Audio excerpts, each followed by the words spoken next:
إن الدين عند الله الإسلام. الحمد لله رب العالمين، والصلاة والسلام على سيد الأنبياء والمرسلين وعلى آله وأصحابه أجمعين. أما بعد، فأعوذ بالله من الشيطان الرجيم. بسم الله الرحمن الرحيم. سبحان الذي أسرى بعبده ليلا من المسجد الحرام إلى المسجد الأقصى الذي باركنا حوله لنريه من آياتنا إنه هو السميع البصير. صدق الله العلي العظيم. ایک ہفتے سے فلسطین اور اسرائیل کا مسئلہ چل رہا ہے.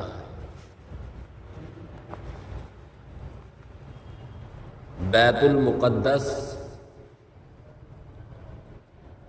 تین بڑے مذہبوں سے جڑا ہوا ہے.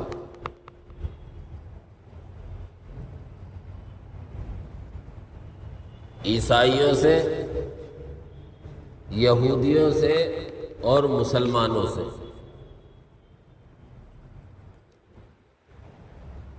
مسلمانوں کا بیت المقدس قبلہ اول رہا ہے.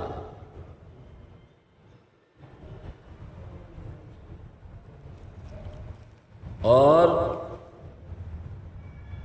حضور اکرم صلی اللہ علیہ وسلم جب مکے سے مدینہ ہجرت کر کے گئے ہیں تو اس وقت میں 15-16 مہینے آپ نے بیت المقدس ہی کی طرف رک کر کے نماز پڑھی ہے. صحابہ نے بیت المقدس کی طرف رک کر کے نماز پڑھی ہے.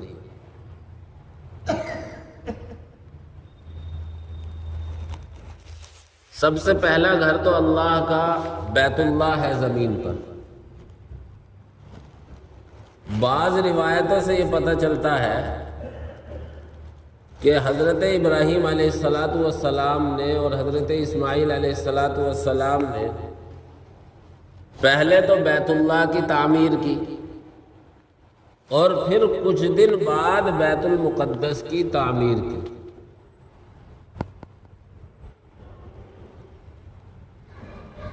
حضرت ابراہیم علیہ السلام سے لے کر حضرت عیسیٰ تک تمام نبیوں کا مسکن، ٹھکانہ، عبادت گاہ رہا ہے بیت المقدس.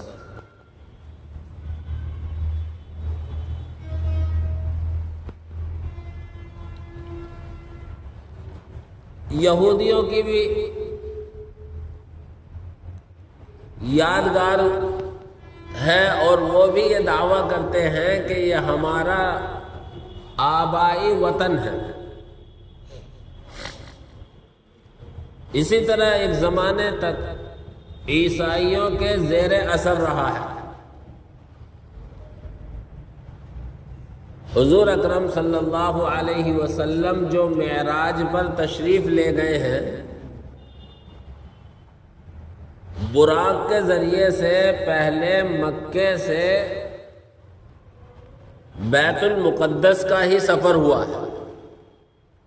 اور اس وقت میں بیت المقدس میں تمام حضرات انبیاء موجود تھے اور آپ نے سب کی امامت فرمائی. اور پھر بیت المقدس سے آپ کا ساتوں آسمان سدرۃ المنتہا کا سفر ہوا اور آگے اللہ تبارک و تعالی سے ملاقات ہوئی. اس معنی کر بھی مسلمانوں کے لیے بیت المقدس بہت ہی قابل تعظیم جگہ ہے. حدیث میں آتا ہے، اللہ کے نبی صلی اللہ علیہ وسلم نے فرمایا ہے کہ 3 مسجدیں ایسی ہیں جہاں سفر کر کے وہاں جا کر عبادت کرنے میں ثواب. پہلی مسجد مسجد حرام ہے، بیت اللہ ہے، وہاں ایک نماز کا ثواب 1,00,000 نمازوں کے برابر. دوسری مسجد مسجد نبوی ہے جہاں ایک نماز کا ثواب 50,000 نمازوں کے برابر، اور تیسری مسجد بیت المقدس ہے جہاں ایک نماز کا ثواب 1000 نمازوں کے برابر ہے۔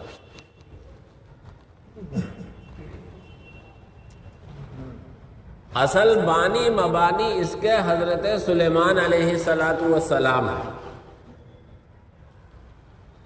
حضرت سلیمان علیہ السلام نبی بھی تھے، اور اللہ تبارک و تعالی نے انہیں بادشاہت بھی عطا کی تھی، اور ایسی بادشاہت نہیں بلکہ اللہ رب العزت والجلال نے انسانوں ہی پر نہیں، چرندوں پرندوں پر بھی، جنات پر بھی ان کی بادشاہت تھی۔ اللہ نے حضرت سلیمان کو یہ بھی معجزہ عطا کیا تھا کہ وہ پرندوں کی باتیں سمجھتے تھے۔ قرآن میں ذکر کیا ہے وَعُلِّمْنَا مَنْطِقَ الطَّيْرِ، حضرت سلیمان کہتے ہیں ہمیں پرندوں کی گفتگو سکھائی گئی ہے۔ حضرت سلیمان کا ایک معجزہ یہ بھی تھا کہ ان کا تخت ہوا میں چلتا تھا۔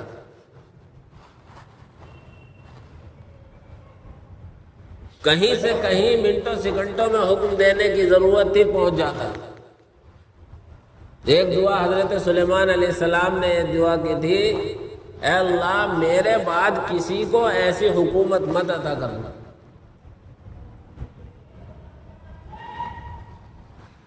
ایک دعا یہ کی تھی کہ اللہ جو میری اس مسجد بیت المقدس میں آ کر نماز پڑھے وہ اس کی مغفرت کر دے۔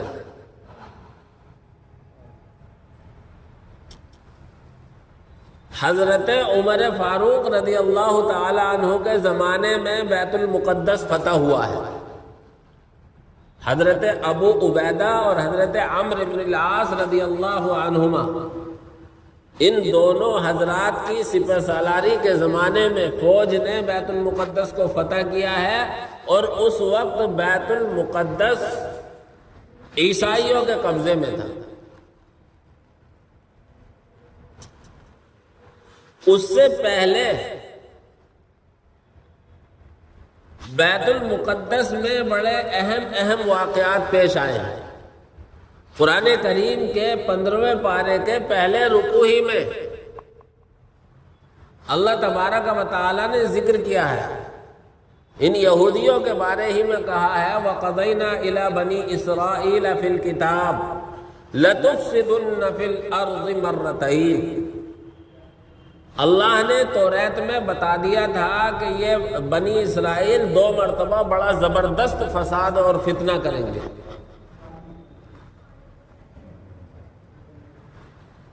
وَلَتَعْلُنَّ عُلُوًّا كَبِيرًا، اور بڑا زور چلائیں گے۔ اس آیت کی تفسیر میں مفسرین نے کئی ایک واقعات لکھے ہیں۔ ایک واقعہ ایک ظالم مشرک بادشاہ تھا بخت و نصر،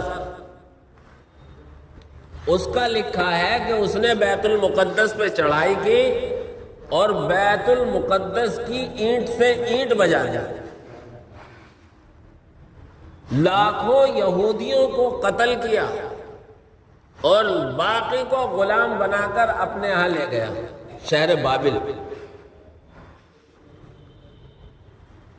پھر ایک مصر کے بادشاہ کے ذریعے سے اللہ تبارک و تعالیٰ نے ان یہودیوں کو آزاد کرایا، اور اس بادشاہ نے اپنے مالی تعاون کے ذریعے سے پھر بیت المقدس کو از سر نو تعمیر کرایا۔ لیکن پھر یہودیوں نے وہی شرارتیں کی، پھر اللہ تبارک و تعالیٰ نے ایک اور ظالم بادشاہ کو مسلط کیا اور پھر ان کے ساتھ یہی کیا۔ تو بیت المقدس دینی اعتبار سے بھی اس سے ایک تاریخ وابستہ ہے، اکثر نبیوں کا مسکن اور ٹھکانہ رہا ہے۔ حضرت صالح علیہ السلام، حضرت زکریا علیہ السلام، حضرت داؤد علیہ السلام، حضرت سلیمان علیہ السلام، حضرت یحییٰ، حضرت زکریا، حضرت عیسیٰ، ان سب کا ٹھکانہ رہا ہے۔ اس لیے مسلمانوں کی عقیدت بیت المقدس سے جڑی ہوئی۔ پھر حضرت عمر نے فتح کر لیا، اس کے بعد درمیان میں پھر عیسائیوں کا قبضہ ہوا۔ پھر اللہ تبارک و تعالیٰ نے سن 1100 ہجری میں سلطان صلاح الدین ایوبی کو بھیجا اور اس کے ذریعے پھر بیت المقدس کو آزاد کرایا ہے، اور ایک زمانے تک مسلمانوں کے قبضے میں رہا۔ لیکن پھر حالات ایسے بدلے کہ پھر غیروں کے یہودیوں کے قبضے میں چلا گیا، اور یہودی قوم تو ابتدائے زمانے سے ہی شریر رہی ہے۔ حضرت موسیٰ علیہ السلام کو کس قدر پریشان کیا ہے آپ قرآن کریم میں ان کے واقعات دیکھیں۔ قرآن کریم کا کوئی پارہ نہیں ہے جس میں موسیٰ علیہ السلام کا ذکر نہ کیا گیا ہو اور موسیٰ علیہ السلام کو انہوں نے پریشان نہ کیا ہو۔ اللہ کے انعامات بھی ان پر بہت ہوئے۔ بالآخر قرآن کریم میں اللہ تبارک و تعالیٰ نے یہ اعلان کیا، ضربت علیہم الذلۃ والمسکنۃ وباءوا بغضب من اللہ، ان پر زندگی بھر کے لیے ذلت اور مسکنت اور بے عزتی سوار کر دی گئی، اور یہ اللہ کے غضب کے مستحق ہو گئے۔ چنانچہ انہوں نے در در کی ٹھوکریں کھائی، ہر ایک ملک والا دوسرے ملک کو دھکا دے دیا کرتا تھا۔ بدنام زمانہ ہٹلر، جو تاریخ میں ماضی قریب میں بڑا ظالم بادشاہ گزرا ہے، اور اس نے لاکھوں یہودیوں کو لائن میں لگا کر قتل کر دیا تھا، تاریخ میں بہت زیادہ مشہور ہے۔ 1,00,000 یہودیوں کو اس نے چھوڑا تھا، اور اس نے یہ کہا تھا کہ میں انہیں اس لیے چھوڑ رہا ہوں تاکہ میرے بعد آنے والے لوگ یہ سمجھ لیں کہ ہٹلر نے یہودیوں کو کیوں قتل کرایا۔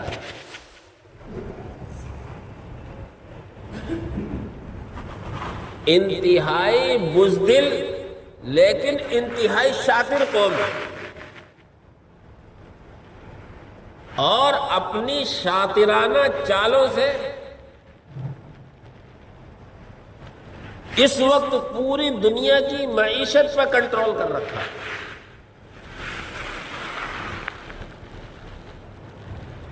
اور دنیا میں یہ مشہور کر رکھا ہے کہ ان سے زیادہ طاقتور فوج کسی کی نہیں، ان سے زیادہ انٹیلیجنس کوئی نہیں۔ ان کی ایک تنظیم موساد ہے، کہتے ہیں کہ ان کی ایسی پکڑ ہے کہ اڑتے ہوئے پرندے کے بھی پتہ لگا لیں۔ لیکن اللہ جب چاہتا ہے، جو چاہتا ہے، جیسے چاہتا ہے، اللہ کی طاقت اور قدرت کام کرتی ہے۔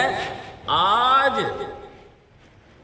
پوری دنیا میں اللہ نے ذلیل کر دیا کہ تمہارے صرف غبارے کی طرح بات ہے، کوئی حقیقت نہیں ہے کہ تم اتنے انٹیلیجنس۔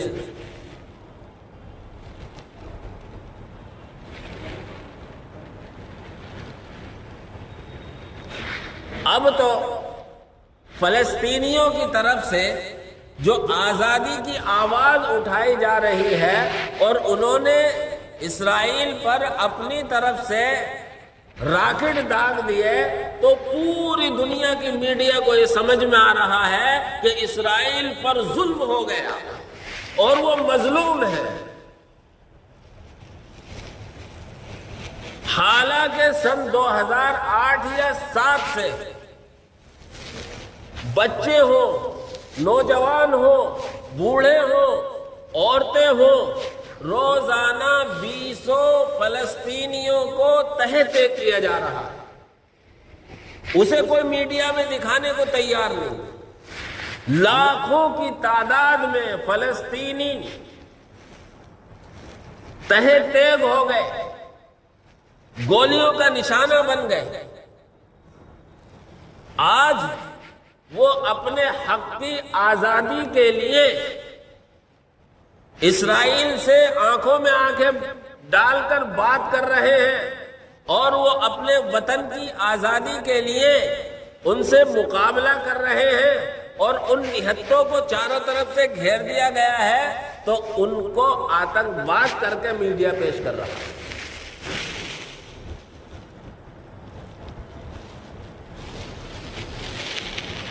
ہماری کوئی زمین پر، ہماری کوئی جائیداد پر قبضہ کرے، چھینے، اور اس کے قبضے سے نکالنے کے لیے ہم محنت کریں، کوشش کریں، اور اس کے لیے اپنے طور پر کچھ اقدام کریں تو ہم ہی ظالم ٹھہرے،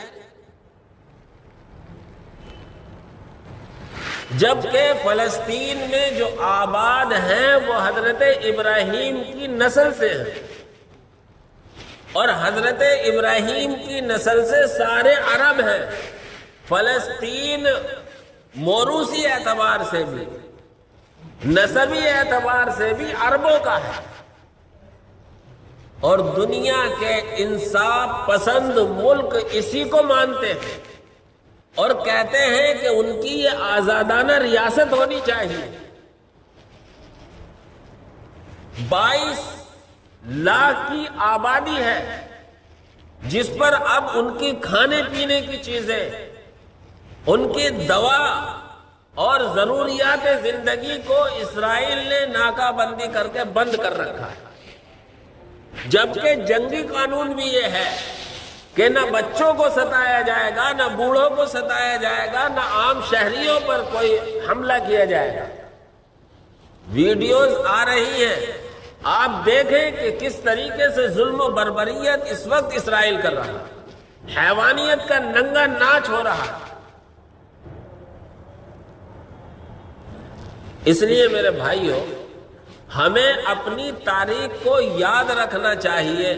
فلسطین ہمارا تھا، بیت المقدس ہمارا تھا، ہمارا ہے، ہمارا رہے گا، اور انشاءاللہ ایک وقت آئے گا اللہ تبارک و تعالی کی طرف سے فیصلے ہوں گے کہ وہ ہمارا ہوگا، اور وہاں نمازیں ادا کی جائیں گی، سجدے کیے جائیں گے۔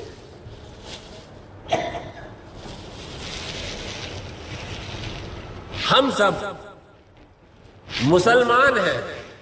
اللہ کے نبی کی حدیث ہے کہ مسلمان سارے کے سارے ایک جسم کی طرح ہیں، اور قرآن میں کہا گیا ہے انما المؤمنون اخوہ، ایمان والے سارے کے سارے آپس میں بھائی ہیں۔ جب جسم کے کسی حصے میں کوئی تکلیف ہو تو اس تکلیف کا احساس پورا بدن کرتا ہے۔ فرض کرو کوئی انگلی کٹ جائے اور اس سے ہونے والی تکلیف وہ پورے بدن کو متاثر کرتی ہے۔ آج ہمارے نہتے مظلوم فلسطینی مسلمان بھائی کھانے پینے کی چیزوں سے ترس رہے ہیں، دوا سے ترس رہے ہیں، پانی تک سے ترس رہے ہیں۔ یہ ہم سب کا فریضہ ہے کہ ہم ان کی مالی امداد تو یہاں سے رہ کر نہیں کر سکتے، تو کم سے کم ہم انہیں اپنی دعاؤں میں تو ضرور یاد رکھیں۔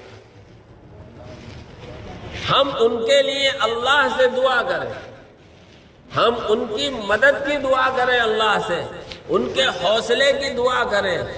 وہ ایمانی قوت ہے جو انہیں کھڑا کیے ہوئے ہے اور انہیں چلا رہی ہے، اور حقیقت یہی ہے کہ جب تک ایمانی قوت نہ ہو، ایمانی طاقت نہ ہو، تو ہم اس وقت تک ایک بھی قدم آگے نہیں بڑھا سکتے۔ ایک زمانہ آئے گا انشاءاللہ، اللہ کے نبی صلی اللہ علیہ وسلم کی پیشین گوئی ہے کہ ہر چہار طرف حق کا بول بالا ہوگا، حق غالب ہوگا، اور باقی سارے باطل ختم ہو جائیں گے، مغلوب ہو جائیں گے۔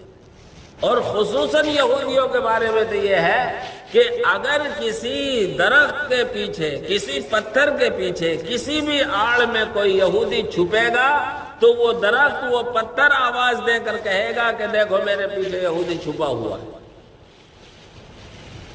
یا تو ایمان لائے گا یا پھر اس کا وہ کیفر کردار تک پہنچے گا. ہمارا ملک ہندوستان پہلے سے خارجہ پالیسیوں میں مظلوم فلسطینیوں کے ساتھ ہی رہا ہے اور ہمیشہ سے مظلوم فلسطینیوں ہی کی آواز بلند کرتا رہا اور ہر طرح مظلوم فلسطینیوں ہی کا ساتھ دینے کا اعلان کیا ہے، خواہ حکومت کسی پارٹی کی رہی ہو. یہاں تک کہ اس سے پہلے اٹل بہاری واجپئی پردھان منتری تھے اور اس وقت میں فلسطین اور اسرائیل کی جنگ چل رہی تھی تو انہوں نے باقاعدہ ویڈیو آج بھی موجود ہیں اور وہ موبائلوں پر آج کل آ رہی ہیں، یہ کہا تھا کہ کوئی یہ نہ سمجھے کہ ہم اس وقت میں اسرائیل کے ساتھ جائیں گے، ایسا نہیں ہے، ہم مظلوم فلسطینیوں کے ساتھ ہیں، یہ ہم واضح کر دینا چاہتے ہیں. اور ہم فلسطینیوں ہی کی اس کو زمین سمجھتے ہیں اور ان کا حق انہی کو ملنا چاہتے ہیں. لیکن آج کے ہمارے موجودہ پردھان منتری وہ انتہائی اسرائیل نواز ہیں، یہاں تک کہ انہوں نے سب سے پہلے ٹویٹ کیا اور اس میں اپنی ہمدردی ظالم اسرائیلیوں کے لیے ظاہر کی. لیکن کل ہی کی خبر ہے جو حکومت ہند کا اسپیشل ٹویٹ ہے اور ان کا نظریہ ہے وہ یہ ہے کہ فلسطینی مظلوم ہے، فلسطینیوں کا حق ہے اور ملک کی خارجہ پالیسی فلسطینیوں ہی کے ساتھ ہے. اس لیے خوش آئند ہے. ہمیں آپ کو سب کو مل کر اپنے ان مظلوم بھائیوں کے لیے دعا کرنی ہے اور یہ نہیں کہ خاص جمعے میں دعا کر لیں بلکہ ہر نماز کے بعد ہم ان کے لیے دعا کریں.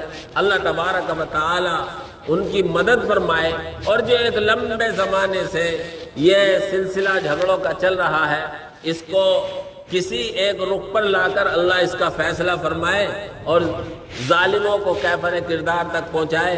آمین وآخر دعوانا ان الحمدللہ رب العالمین.